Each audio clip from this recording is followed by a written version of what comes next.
السلام علیکم ورحمۃ اللہ وبرکاتہ۔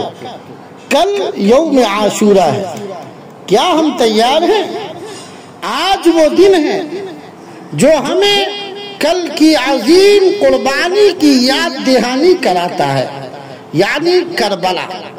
امام حسین رضی اللہ عنہ اور اہل بیت کی لازوال استقامت۔ تو آج ہم خود سے سوال کریں، کیا ہم حق کے ساتھ کھڑے ہیں؟ کیا ہم نیکی پر ثابت قدم ہیں؟ کیا ہم اپنی زندگی کو دین کے تابع کر رہے ہیں؟ نفل روزے کا دن 9 محرم، رسول اللہ صلی اللہ علیہ وسلم نے فرمایا، میں امید رکھتا ہوں کہ عاشوراء کا روزہ گزشتہ 1 سال کے گناہوں کا کفارہ بن جائے گا، صحیح مسلم۔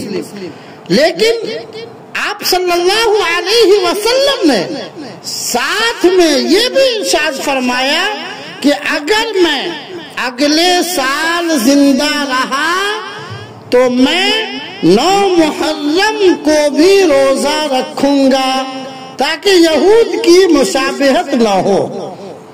لہذا آج کا روزہ سنت ہے اور کل یعنی عاشوراء کا روزہ مسنون اور باعث مغفرت ہے۔ کل کے لیے عہد کریں، نیکیوں میں اضافہ کریں، دعاؤں کا خاص اہتمام کریں، گھر میں عاشوراء کا پیغام دیں، سیرت حسین سے سبق لیں، جھوٹ، غیبت، حسد سے بچیں۔ اللہ ہمیں امام حسین رضی اللہ عنہ کے راستے پر چلنے، حق کے لیے کھڑے ہونے اور نیکی کی زندگی جینے کی توفیق عطا فرمائے، آمین یا رب العالمین۔